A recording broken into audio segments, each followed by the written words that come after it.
An American house containing a slice of India.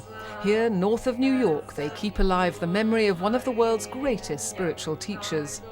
Swami Vivekananda brought yoga and Eastern philosophy to the West, and he created a spiritual awakening in his home country. In India, Swami Vivekananda's a national hero, almost a saint, and he's being celebrated there as the man who inspired Gandhi and the whole movement for Indian independence. But in the West, where he also had great spiritual influence, he's almost been forgotten. Back in 1893, the young, charismatic Hindu monk came to America. His first speech, calling for religious tolerance to the World Parliament of Religions, caused a sensation.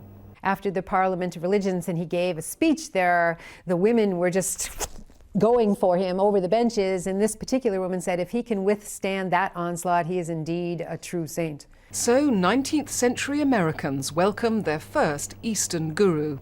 This house, where he often stayed, is a shrine for devotees today. He believed in all religion. He believed in all people or equal people.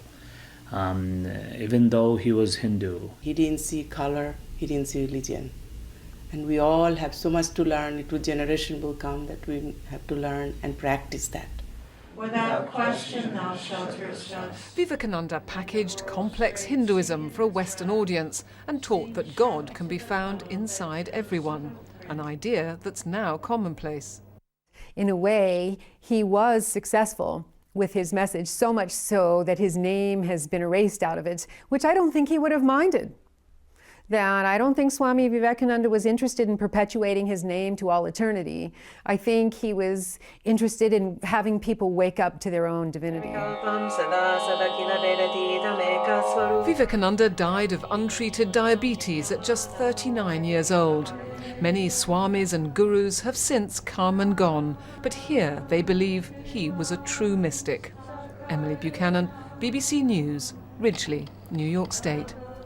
Om Sahana Bhavatu Sahanau Bhunaktu Saha Viryam Karavavahai Tejasvinavadhitamastu ma vidvishavahai. Om Shanti Shanti Shanti. Om Galaraktamundavali Kantamala Mahogorarava Sudangstra Karala Vivastras Mashanalaya Muktkeshi Mahakala Kama Kula Kalikeyam Pujevam Yugme Shirosindarana Varam Dakshiyugme Bhayam Vaitataiva Sumadhya Pitungastana Bharanamrala Sadrakta Srikhatvaya Susmitasya Shavadvanda Karnavatangsa Sukeshila Sakpretapanim Prayuktaika Kanchi Shavakara Manchari Ruda Shivabhish Chaturdikshu Shabdaya Manabireje. Translation. Excuse me. Around her neck is a garland of heads dripping blood. Her blood-curdling, ear-splitting shrieking reveals huge teeth. She's terrifying. Without clothes, without hair, wild and free, she resides in the cremation ground with great desire to merge into oneness with Mahakala. This is Kalika, the great goddess. In her two left hands, she holds head and sword. Likewise, in her right hand, she shows the mudras of blessing and fearlessness. Her waist is bent with the weight of her breasts, and the corners of her lips, as she smiles joyfully, are dripping blood. Her earrings are corpses. Her hair is beautiful and long. She wears a girdle of linked hands of the dead, and seated on a throne of cadavers, while her jackals howl from every direction. Hello, friends. So, you may be wondering, what is she going to say? And I also was wondering that if you know anything about Ridgely, you know that this is our busy season. And we've had a series of, retreats and many visitors and the usual endless breakdowns. And because of that, I hadn't really, until maybe 4 or 5 days ago, sat down to think about what I was going to say for this talk, although this is a subject that I could probably give in my sleep.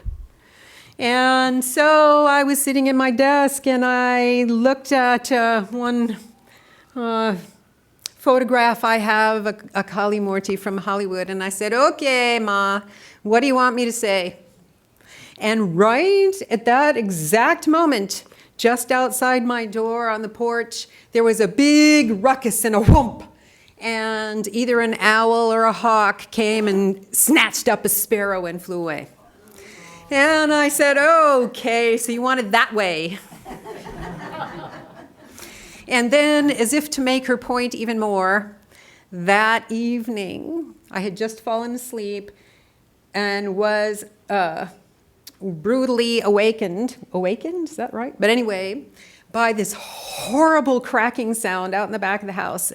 And I thought for sure one of our sugar maples was splitting in half, because they have this habit of doing that. And that's the sound it had. It was deafening, but I realized there's a weird harmonic to this that couldn't be a sugar maple. Anyway, it went on, and I realized, okay, I have to go out. So in the pouring rain with an umbrella, I went out and I was looking for the fallen tree, and I saw that what had actually happened was in our power lines, we have a splice. And that splice had fallen apart and the wires had whipped apart, and what I was hearing was the wonderful sound of 220 volts free and happy in the air, arcing from power line to power line. It was deafening. And so I thought, okay, let's drive the point home. But also, one of the things about this is that in every one of these, I forgot to tell you, for the first time in the 15 years that I've been at Ridgely, I came in, I had to call 911 because the power lines were hot down on the ground. And I started thinking, mind started projecting an endless future of these endless malfunctions, and God alone knows what all happens at Ridgely. And I actually, for the first time, became discouraged. But only for about 30 seconds. What happened was, I remembered that my guru, Swami Vivekananda, had once said, well, Gitaprana loves a challenge. And I remembered that, and it snapped me out of that like that. So it was kind of the mother's opportunity to show me that, yes, this is going to be a little bit of a challenge no matter what. But it was also a blessing, because if that wire was going to snap apart, it was very good that it actually did it in the pouring rain, and not when it was dry and the leaves down on the ground would have caught fire. So there are many, many, many sides to every question, and this is a little bit of what I'm going to talk about today. So you may have figured out by now that it's not going to be a nicely organized talk on Vedanta. It's not going to be a talk on Vedanta at all. Well, yes and no, but certainly not the Vedanta that you are accustomed to be hearing from at least Swami Sarvapriyananda.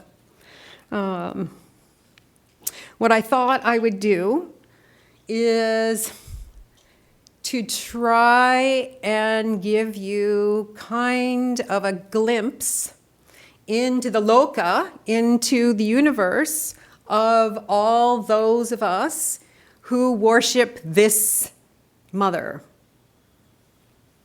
Some people, especially in India, are very, what do you say, not so happy about Kali and her worship. And I once, when I was in Hollywood, was helping. In Hollywood, they have a Kali Puja every year, and they make a new image every year like they do in India, and they immerse it at the end. So I, one year, was helping the image maker, who was one of the sisters, make the image, and we went shopping in the local Little India for maybe things that we could put on the image. and we found something, but it was out of the package, like a little crown. So I went to the woman who owned the store and said, "Do you have one of these in a package?" And it's for puja. And she said, "Oh, what puja?" And my friend said, "Well, it's for Kali puja." And the woman, her face fell. And she didn't say anything. And she said, "Why? Out of all the available gods and goddesses in India, do you want to worship her? Why not Lakshmi? Why not Saraswati? Why is it that you have to pick her?" And that often is the case, that this is probably a self-selected audience. And some people find this image of this Mahakali to be quite challenging. I have been a devotee of Kali practicing my whole life. And so was my mother and her sister. But they came from a generation where, especially in this country, you didn't talk about those things. And their teachers, the Swamis of the Ramakrishna Mission, were very careful not to allow people to even have pictures of images of Kali, let alone an image. So why, just in case one might offend the power of this mother of the universe, basically. And also, I think they were thinking from the times it really was not the time for such a wild mother to emerge into the culture of the West. But she came. Her time is now. I think I've told you this before, I have an uncle who wasn't particularly spiritual, but when he was fighting in the Second World War, his plane was shot down. And as his plane was shot down, he was shouting, "God damn it, Kali!" And he lived. And because of that, his guru, Swami Shrajananda, gave him a Kali mantra. So to remember even like that, when you think that your life is ending, when you're not particularly calling yourself a devotee, is a very wonderful thing, and the grace of the mother herself. Which brings me to my next point.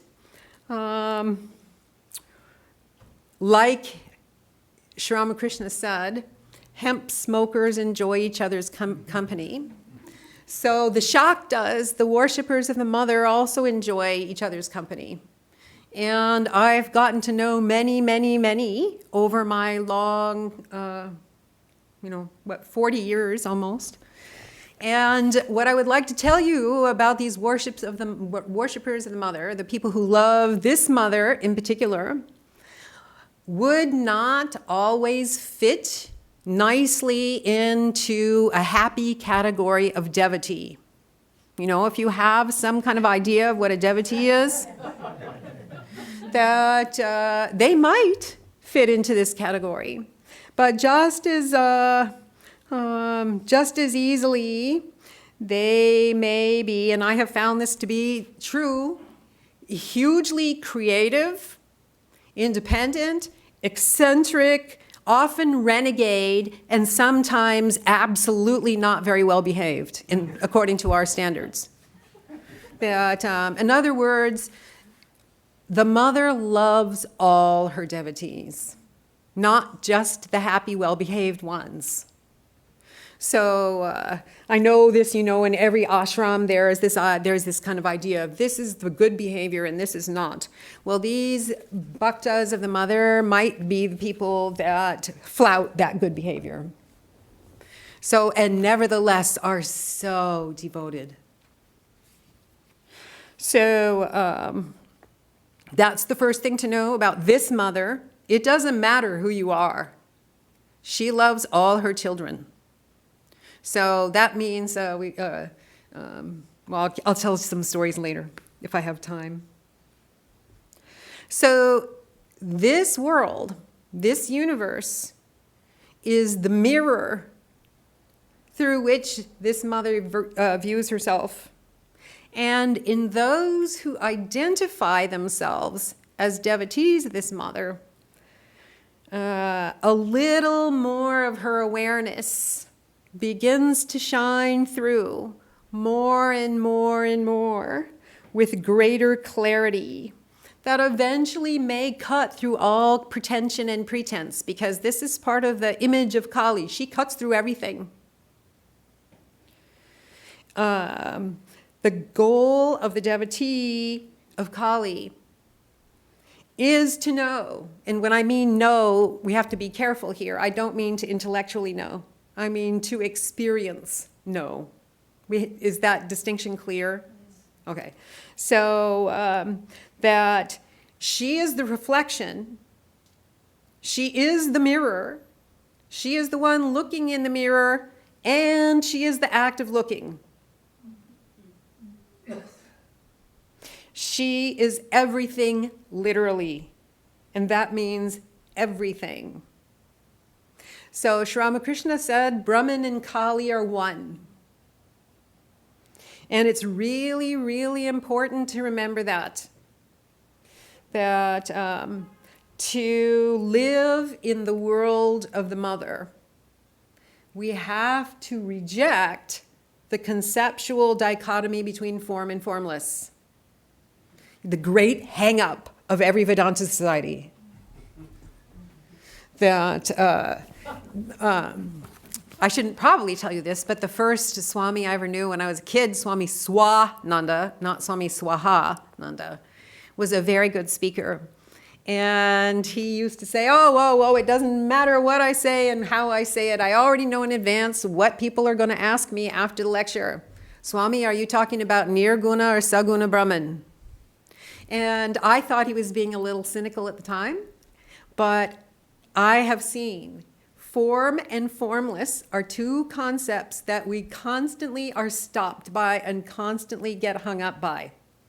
Because we live in a world which is divided between subject and object, we can't see that form and formless are actually irrelevant categories here in a certain way.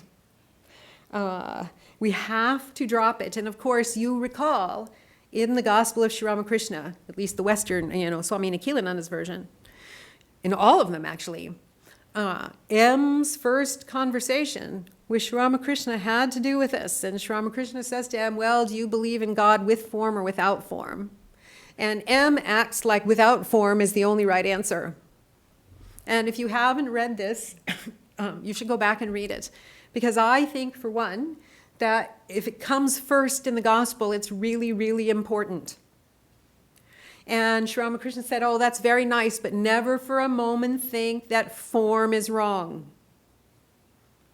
So these are conceptual categories, and they have nothing to do with, you want to call it Brahman, you want to call it Kali, however you want to call it.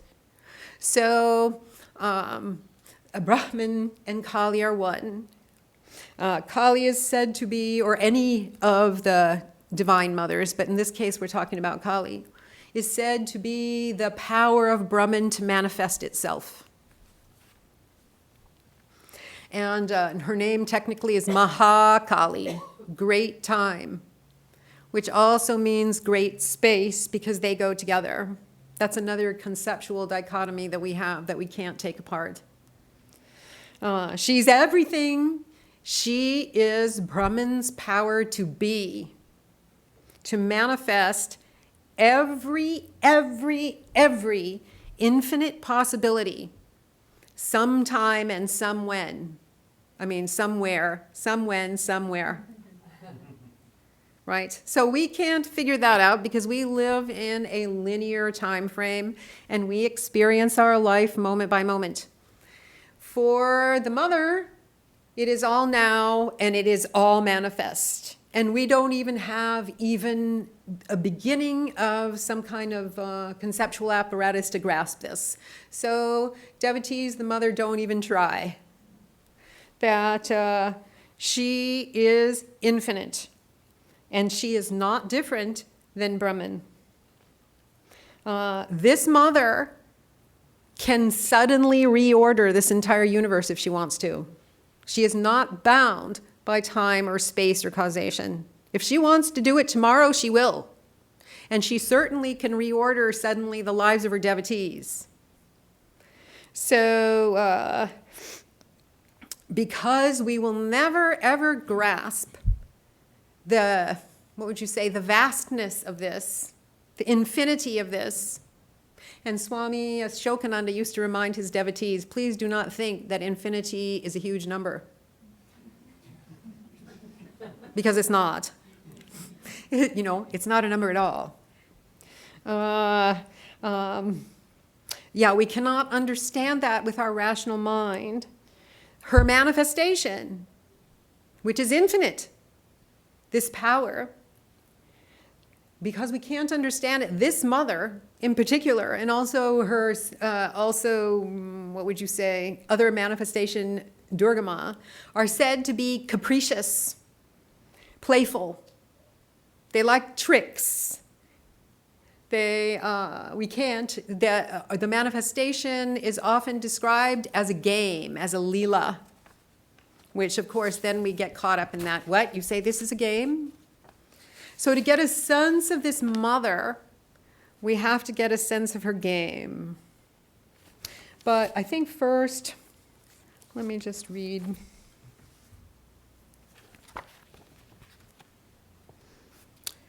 This, by the way, is a translation of some of the songs and poems to the various Uma, Durga, Kali forms, mostly from Bengal. Who is this, dressed like a crazy woman, robed with the sky? Whom does she belong to? She has let down her hair, thrown off her clothes, strung human hands around her waist, and taken a sword in her hand. Her face sparkles from the reflection of her teeth, and her tongue lolls out. The smile on that moon face drips heaps and heaps of nectar. Mother, are you going to rescue Kamalakanta in this outfit?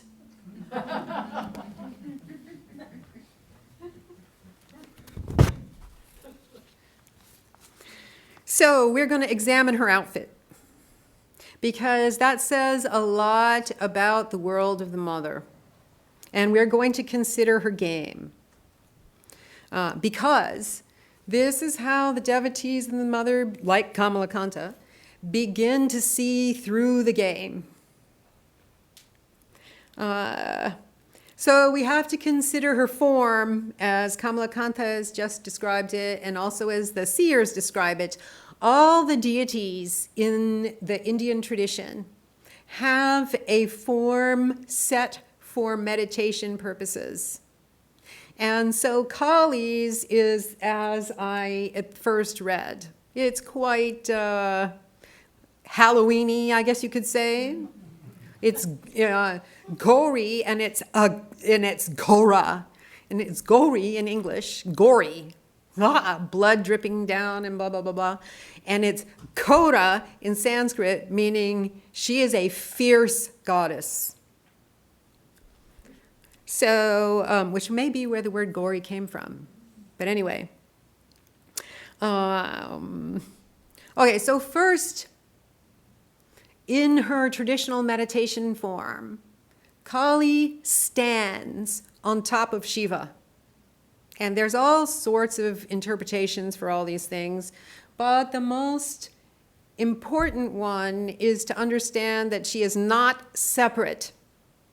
That in the Shakta, Tantric, Kashmir Shaivite tradition, the word Brahman is also often substituted with the word Shiva. So Shiva equals that transcendent, outside of time and space, all the things that the Upanishads describe, unlimited, etc., etc., etc., not this, not this, not this. Shiva is that infinite divine consciousness that lies as if inert.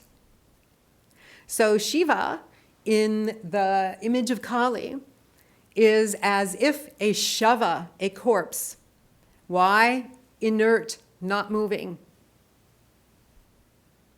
And she, who stands on top of him, and sometimes also in India is portrayed as being in reverse sexual position with him, she portrays the power to manifest infinitely. She is the mover. So in this image, Shiva lies like a corpse, but she is moving. And if we look at this world, and even for a moment as a whole, we have to consider how dynamic it is. So one of the practices of the devotees of the Mother are especially to relate dynamic forces back to her whenever they can. So it can start with 5 elements. Say, volcanoes and tsunamis and floods and earthquakes. That's her.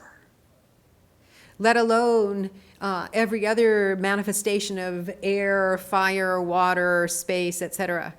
That to relate everything back that way to her, that she is the huge mover here. She is Shiva, or Brahman's, power to become infinitely.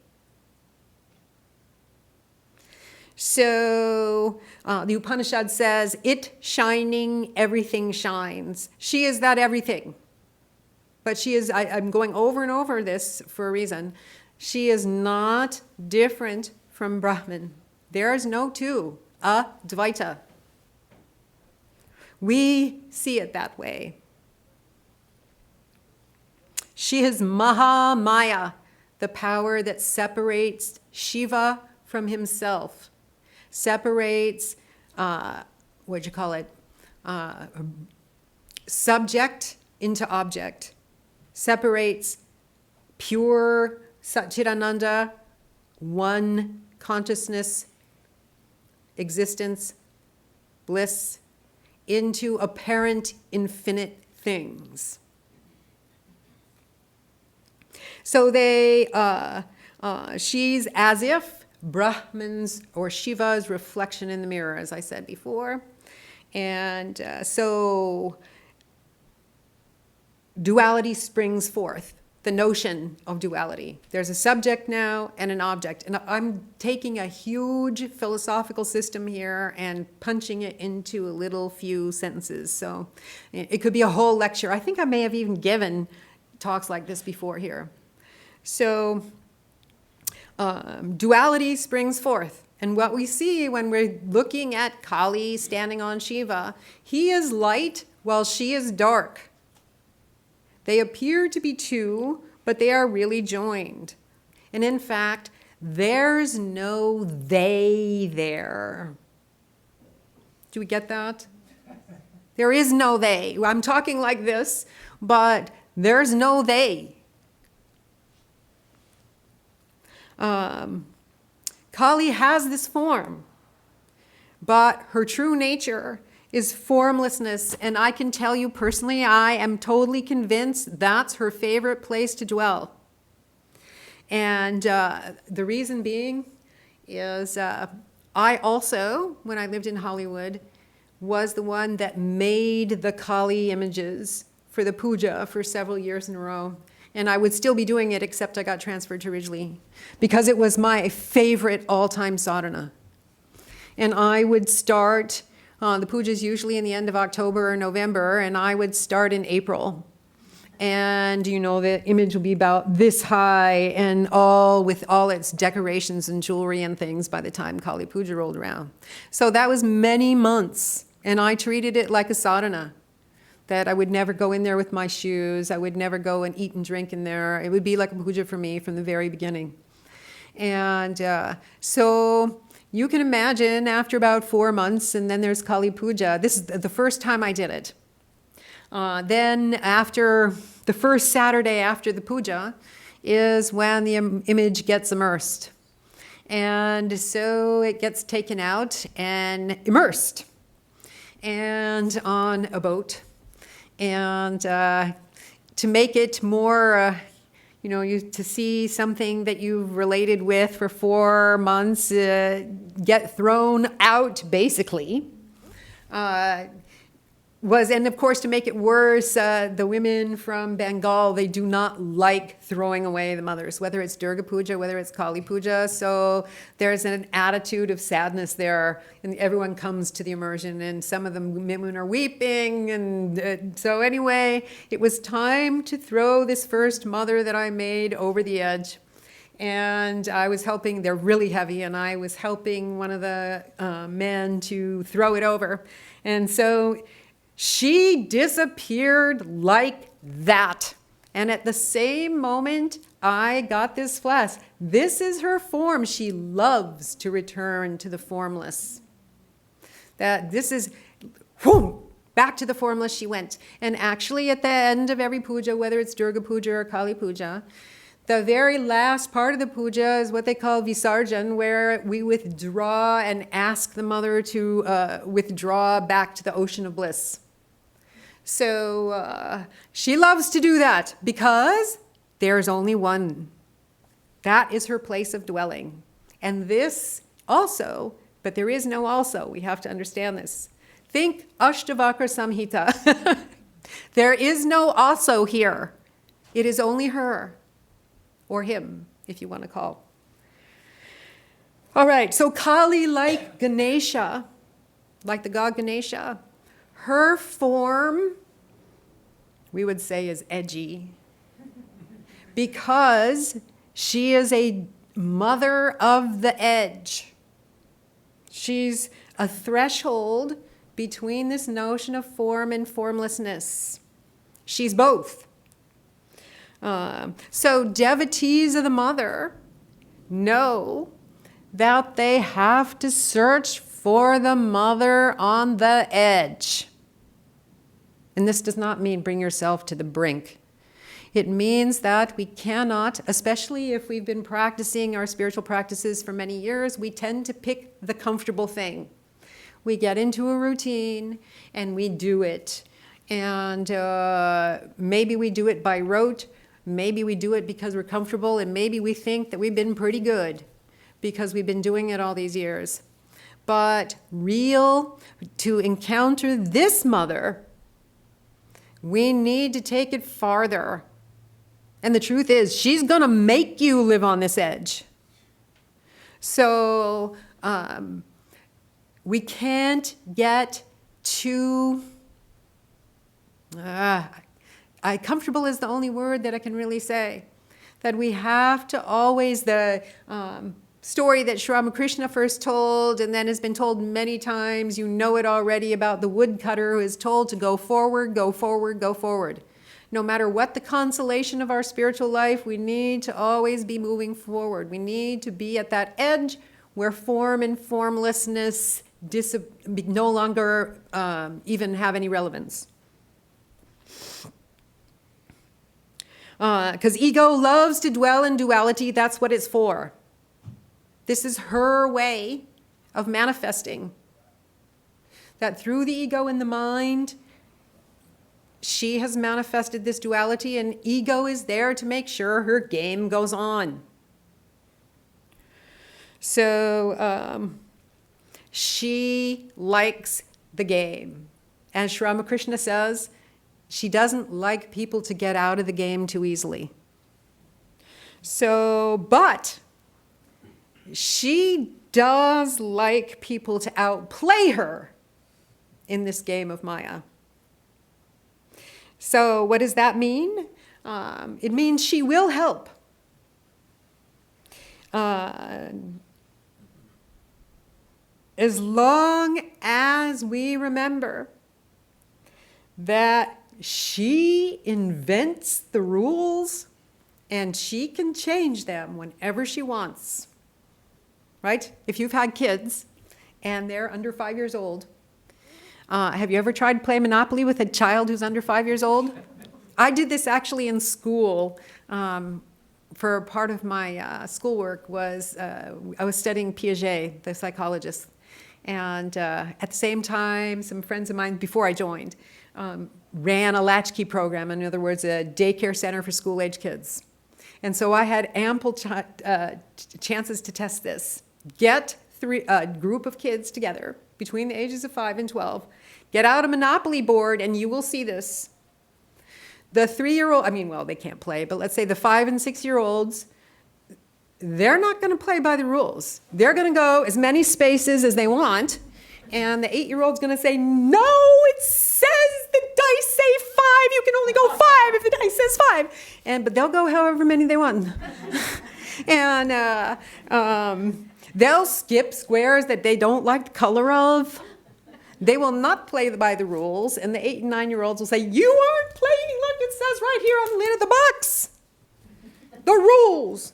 The mother doesn't play by those rules. She invented them, but she doesn't have to follow them. And then, of course, the 12-year-olds will be bored by then. And depending on if they are generous or non-generous, they'll either cheat mercilessly or they'll help one of the other ones to win. So, or they'll take total advantage. So she's like all of these put together, right? She won't play by the rules, but she insists that you play by the rules. And then she will cheat mercilessly, but she might help you to cheat too. So you never know. This mother is said to be, this particular mother, Kali, more than any, is said to be wild and capricious like this. And why? Because if you look at the world, it doesn't make any kind of good sense. Right? As Swami Vivekananda once said, I could have invented a better world. From our perspective, this world is a mess. Or at least half of it is a mess. So, but that's only our perspective and our limited vision of the infinite manifestation. So what is our end game here as a devotee of the mother? It is to experience, to see, what Sri Ramakrishna called vijnana, to experience, not know again, to experience everything in this world as her. Not to go around saying, I know it's her, it's who, but to actually experience it. And to do that, we need to lose our attached form of I. What we need to, unlike, say, Advaita Vedanta is often called a neti path, a nivritti path, meaning we're negating. But Shakta, the tantric path, the path of the mothers, is usually a pravritti path. It's a path of iti, identifying every single thing as nothing other than God, or God's doing. So we have to examine the nature of this life, and unfortunately in this country, if we've spent any amount of time in it, we might, especially if we've grown up here, we might have been influenced by our unreasonable Disneyland kind of idea of life. Do you know what I mean? Bambi always gets free, but that's not how life works, and people in other parts of the world know this very well. That we have this kind of, I don't know what you would call it, Disneyland view of life. That everybody should be happy and everybody should at all times. And if we're not happy at all times, there's something seriously wrong with us. And if we're experiencing hardships, it means there's something seriously wrong with us. But everywhere else in the world, they know this is just life. Life has its ups and its downs. And you cannot have one without the other. That life, some of it is breathtakingly beautiful and sublime, and we shouldn't forget that. Nowadays, thanks to our media, we're forgetting this.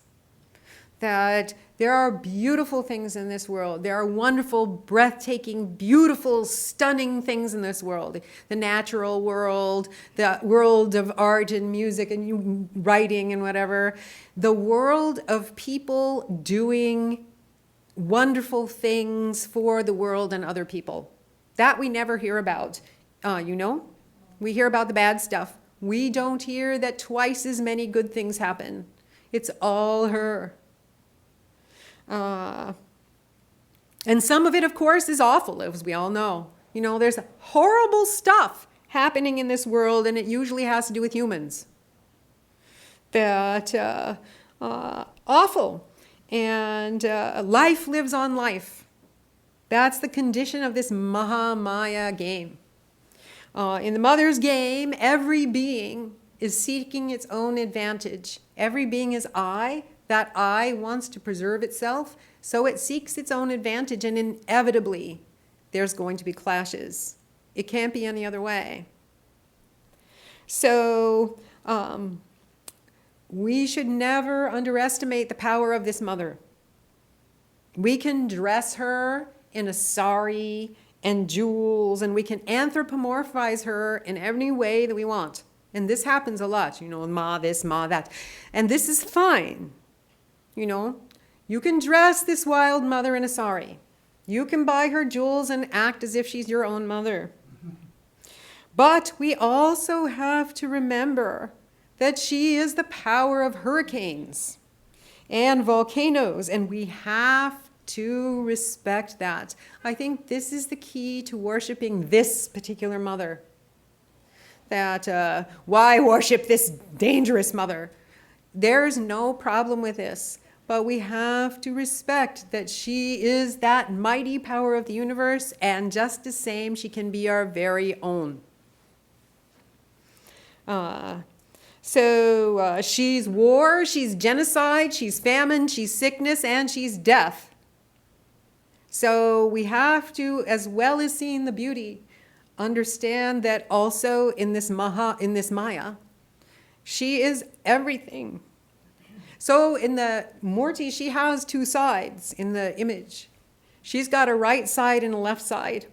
And the left side portrays the more destructive, fearful things. She's got four hands usually in her meditation image. And in her upper left hand, which is my right hand, let's just say, in her upper left hand, she's holding a bloody, it's called a khadga. It's like a cutting knife, like a sword. And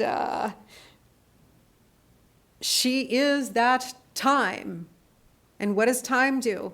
It ultimately destroys everything. That's one thing we can be certain of in our uncertain life, is that we will die. She's going to get us in the end. We will. But it also has another meaning for the devotees, this sword. And if you in Bengal especially, you will see that that sword almost always has an I painted on it, an EYE, not I. And that means that it's the sword of wisdom. It is that consciousness that cuts through this game, that cuts through the appearance of diversity, that cuts through duality. And for the devotee of this mother, this is what she will do, either suddenly or little by little. And in her lower left hand, she's got a demon head, as if she just whacked that demon head off. So, yes, she whacks heads in this world. There is no doubt about that. There is blood flowing all over this planet, as well as other, beautiful things. So yes, heads are being whacked. That's the surface meaning. But for someone who wants to go deeper, what is this demon head that is whacked? It's our sense of ego-based clinging self that keeps us from realizing that Satchidananda Swarupa, that infinite oneness. So she will, for those devotees, almost mercilessly work at their egos.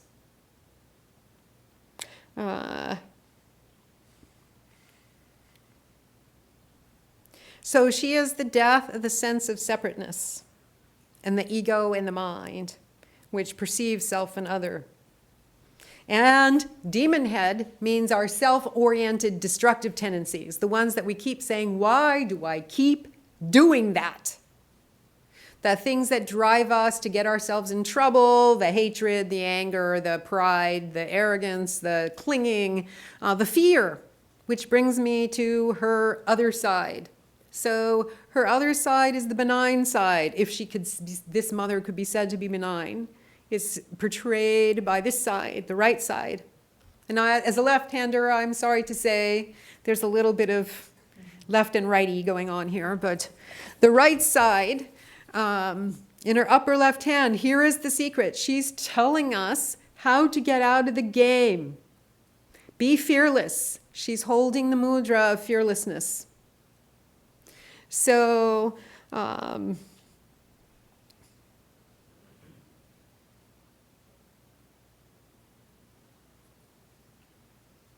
what did I write about this?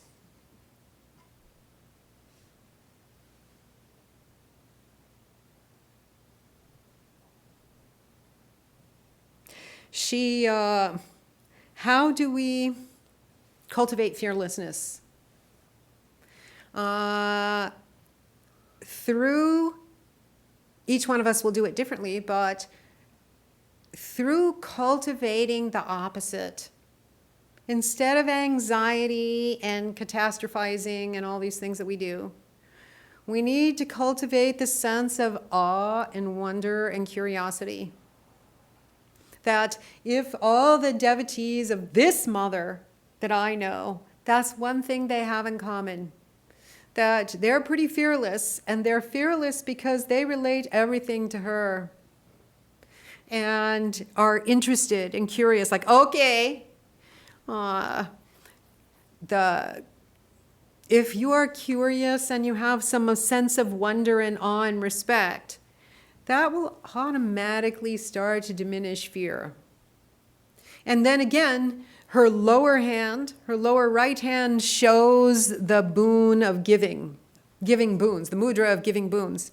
That what does that essentially mean? Is that her grace is always there. That so in every moment of our lives, see, this is the problem, is that we have this idea often as devotees or spiritual seekers that grace is going to look like a certain thing, right? Is that true? That we think grace ought to be X, Y, and Z. Grace ought to be that I win the lottery, or grace ought to be whatever it is, you know, that my spiritual awakening happens tomorrow, or the interesting thing is we are that already. Our spiritual awakening has already happened, and we don't know it. So this is how she plays the game. So, but actually, like Sri Ramakrishna said, the wind of grace is always blowing. And her grace is always there, and it's always right in front of our face, but we think grace should be something else. So we don't see it. So, you know, at Ridgely, power lines rip themselves apart and causing a huge problem, and initially you'll see it as, oh my God, another problem. But it's nothing other than another chance to practice tapasya, or whatever it is, practice austerities. My favorite austerity, having to stay up all night fixing a problem. So we have to remember Swami Vivekananda's poem, of which the first line is, "He who dares misery, love, and hug the form of death, dance in destruction's dance, to him the mother comes." So that sounds extreme, but actually, we are doing that at every moment already. We just need to do it consciously. We can get after the mother. Some people are afraid of this mother, I have to say. But we can get after this mother and berate her. And in fact, in India, there's a wonderful tradition called Ninda Stuti, when Ninda means scolding, punishing. And stuti, of course, means verses. So I'll give you an example. Do I have time? Yeah.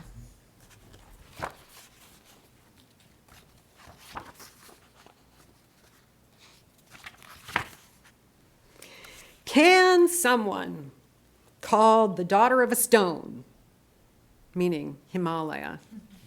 Have compassion in her heart. If she weren't pitiless, could she kick her husband in the chest? The world knows you as the compassionate, but there isn't a trace of compassion in you. You wear a necklace of heads cut from other mothers' sons. The more I cry, ma, ma, the more, though I know you hear me, you don't listen.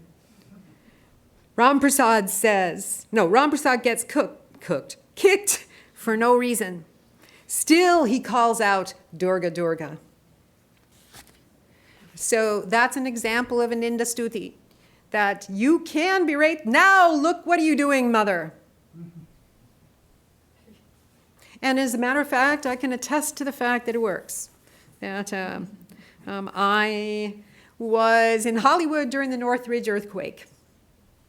And one of my things that I did in Hollywood, I was the first person into the shrine in the morning, and I would open it up for everyone else. So I walked out of the door to the convent on a Sunday morning, and it was really hot and still, and I said to myself, oh, earthquake weather. And then I forgot about it because our part of Hollywood is more gangland than anything else, and I was more worried about running into gangbangers than I was about any earthquake. So I went quickly down to the temple, opened up, lit the candles, and that earthquake slammed into the side of the building like a truck. And I was knocked off my feet. And I couldn't get up even. It was shaking so badly. And things were falling. And I could hear them all around me. And the sound of the earthquake. And anyway, I guess it must have stopped shaking so much. And I bolted through the side room to the temple where everything was falling on the shelves at me. And I went in the door. And I was sure the temple was falling down at that point. But California girls and boys are trained from birth not to go outside in an earthquake. So I stood in the doorway, and I had to have my foot on the door so that it wouldn't slam back and forth. And I was talking to the mother, saying, okay, are you going to raise the whole of LA to the ground? Because I think you are. And how could you do this? So that helped. That helped connect. And I did not know that, fortunately, the temple didn't fall down. And it was actually not a very big earthquake by California standards, but it did a lot of damage. So how do we dare ask this mother for anything? You can. A lot of people say, how can I ask this mother for anything? I think you can. That Sri Ramakrishna said always, the best thing to ask for is spiritual wisdom or liberation or whatever you want to call it in your spiritual life. This actually is part of the main idea of this form, is a liberating form, this mother. We can also ask her for anything, but, and here's a but that I think is important, nishkama is better.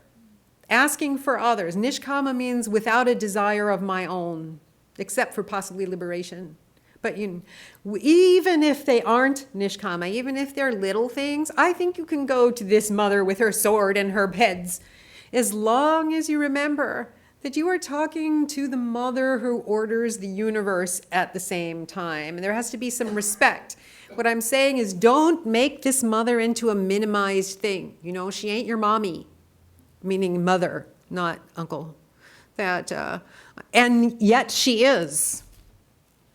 That you can go to her as you would your very own mother. You can berate her and say, what are you doing? But also at the same time, there needs to be respect. This is the power that could reorder the universe in a nanosecond. I'll tell you one last story, and this is a true story. Someone I know from the Shakta community was one of these devotees that I was talking about, highly renegade. And he had kind of, I think partly through life experience, had kind of a idea, I don't want to repeat what you would, he might say, but kind of a up yours attitude towards life. But he loved the mother. And so I came to know from him that he was offering to the mother a payday candy bar every day. Do you know why? Because he wanted his payday. And when I came to know that, I said, oh, no, this is not a good idea. Offer nishkama. Don't offer it with an expectation of being... But she gave him his payday. She stripped him of everything. That this person had a substance abuse problem and was caught by the police in the wrong place at the wrong time. And for just everything in his life fell apart simultaneously. Everything. She stripped him of everything. And he was not too happy. But then I ran into him at the Vedanta Society about 8 months later, and he had come to find me. I heard a voice saying, well, aren't you even going to talk to me, Gitaprana? I didn't notice he was there. And he had come to tell me that he had come to see, this was the grace of the mother. That he hadn't seen it in the beginning, but he did see it then. So her grace can sometimes look fierce, and this is what we have to know about this mother in particular. That sometimes she won't be so... we have to be able to bear the fact that her grace might be not anything that we expected. That she will answer what we want. She will give us what we want when she wants and how she wants. And it may not be when we want or how we want. But most of all, I think the most important thing, and this is true of any tradition, what would connect us the most, even to this mother, this wild mother, is what? Take a stab, folks. The obvious thing, love. That it doesn't really matter. Most, her meditation form, which I could go on and on, but I'm running out of time, has a certain, it looks a certain way, but that doesn't mean we have to see this mother that way. Right? I seriously doubt that the mother, I don't really know, because he never really described it. What Sri Ramakrishna described in his views of the mother when she would appear to him with her bracelets and her anklets, and it's not clear to me that it sounds more like she was as if a 16-year-old girl dressed up in a sari and jewelry than this raging mother with her arms and her severed heads and things. You know what I mean? We don't know. So in other words, her meditation form, as are many of the deities' meditation forms, are very forceful. And this is a very forceful mother and a very powerful image. But like every other deity, we can also worship her the way she appears in our own mind. And she may not even appear with a form. She may appear as a wind, or just as what we see in the outside world. So she is Ananda. She is that bliss. And what we call love in this world is just a mirror image of bliss. It is bliss, that Ananda, reflected in a mirror. It is a shadow. It is a reflection of that Ananda. It's not something else.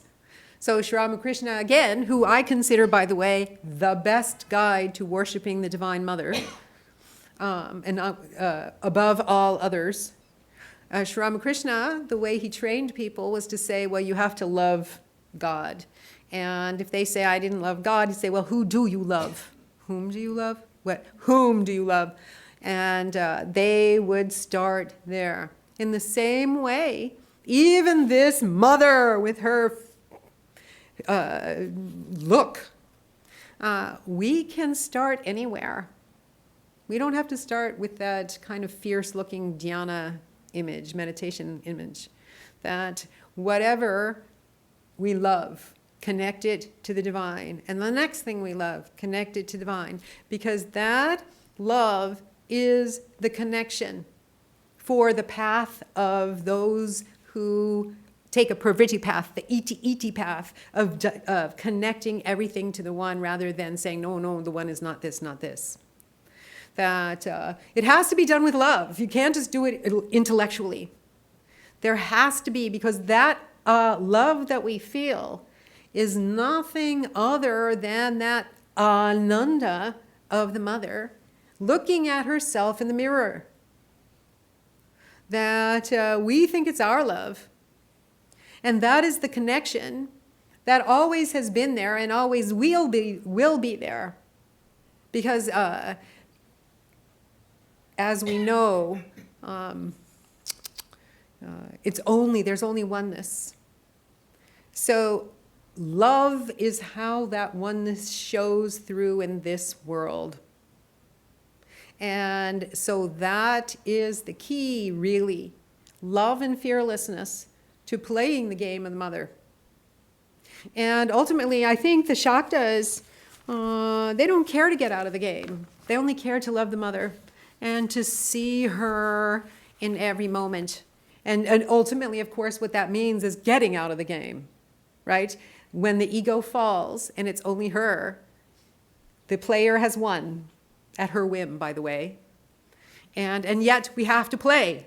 We have to try and move the pieces forward, remembering that she could change the rules on you in the next moment. Nevertheless, we have to keep going. And so the key, because she will change the rules, and you never know what's going to happen next, according in this language, the love that we feel, the honor, the respect, really is the piece that we're moving here, or the key to moving the piece, I should say.